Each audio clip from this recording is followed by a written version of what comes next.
ప్రియులారా, బాగున్నారా? దేవుని వాక్యాన్ని క్రమంగా చదువుచున్నారా? ప్రార్థించుచున్నారా? నేటి ధ్యాన వాక్యము ప్రసంగి గ్రంథం 12వ అధ్యాయము 2వ వచనం. నీ బాల్య దినములు ఎందే నీ సృష్టికర్తను స్మరణకు తెచ్చుకో. మహాజ్ఞాని అయినటువంటి సొలొమోను ఈ మాటను చెబుతూ ఉన్నాడు. నీ బాల్య దినములందే నీ సృష్టికర్తను నీవు స్మరణకు తెచ్చుకో అని. దేవుడు ఈ మానవ జీవితాన్ని మనకు ఆశీర్వాదకరంగా అనుగ్రహించినాడు. ఈ జీవితము తప్ప వేరొక జీవితము మనకు లేదు. మనుషులకు ఎన్నో నమ్మకాలుంటాయి. మరుజన్మను గురించిన నమ్మకము కలిగిన వారు ఈ భూమి మీద అనేకులు ఉన్నారు. అయితే దేవుడు మనకు అనుగ్రహించినది ఆశీర్వాదకరమైనటువంటి ఒక జన్మ మాత్రమే. ఆ జన్మములో మనలను సృష్టించిన సృష్టికర్త అయినటువంటి దేవుణ్ణి మనము బాల్యములోని ఎరిగి దేవునికి నమ్మకమైనటువంటి మనుషులుగా మనం ఉండాలి. ఈ భూమి మీద మనము జన్మించినది మొదలుకొని దేవునికి నమ్మకమైనటువంటి బిడలముగా మనము జీవించాలి.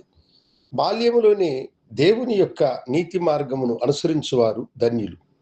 దేవుని గ్రంథములో చిరుప్రాయములో నుండి దేవునికి నమ్మకమైనటువంటి అనేక మంది మనుషులను మనం చూడగలుగుతాం. ప్రవక్త అయినటువంటి సమూయేలును అతని తల్లి తన గర్భములో అతడు పిండమై ఉండగానే అతన్ని ప్రతిష్ఠించి దేవుని సేవ కొరకై అర్పించింది కనుక అతడు పాలు విడిచిన తర్వాత ఆయన తల్లి అయినటువంటి హన్న దేవాలయములో దేవుని పరిచర్య కొరకు ఆయనను విడిచిపెట్టింది. ఆ చిన్నవాడు అక్కడే దేవునికి మ్రొక్కెను అన్న మాటను మనం చూస్తాం. ఇర్మీయాతో కూడా ప్రభు ఏమంటాడంటే, నీ తల్లి గర్భములో నిన్ను రూపించబడక మునిపే నేను నిన్ను ఎరిగినాను అని అంటాడు. అప్పుడు దేవుని ప్రేమ ఎంత గొప్పది. చిరుప్రాయములోనే మనలను ఆయన తన కొరకై ఎన్నుకుంటూ ఉన్నాడు. ఈ లోకము వ్యర్థమైనటువంటిది. ఈ లోకములో ఉన్నటువంటి పాడైనటువంటి దురలవాట్లకు యవనస్తులు లోనై తమ జీవితాలను పాడు చేసుకోకుండా మత్తు పదార్థాల ద్వారా తమ దేహాలను వారు చెడగొట్టుకోకుండా లోకమాయలో పడి తమ జీవితాలను పతనము చేసుకోకుండా బాల్యదశ యందే దేవుణ్ణి తెలుసుకోవడము చాలా ఆశీర్వాదం. ఎందుకంటే యేసయ్య తన యవ్వన ప్రాయములో మీ కొరకై తన యవ్వన ప్రాయమునే బలిగా సమర్పించినాడు. తన యవ్వన రక్తమును మీ కొరకై దారపోసి కల్వరి శిలువలో మీ కొరకై మరణించి తిరిగి లేచిన దేవుడు ఆయన. నీ చిరుప్రాయంలోనే ప్రభువుని నీ సొంత రక్షకునిగా అంగీకరించు.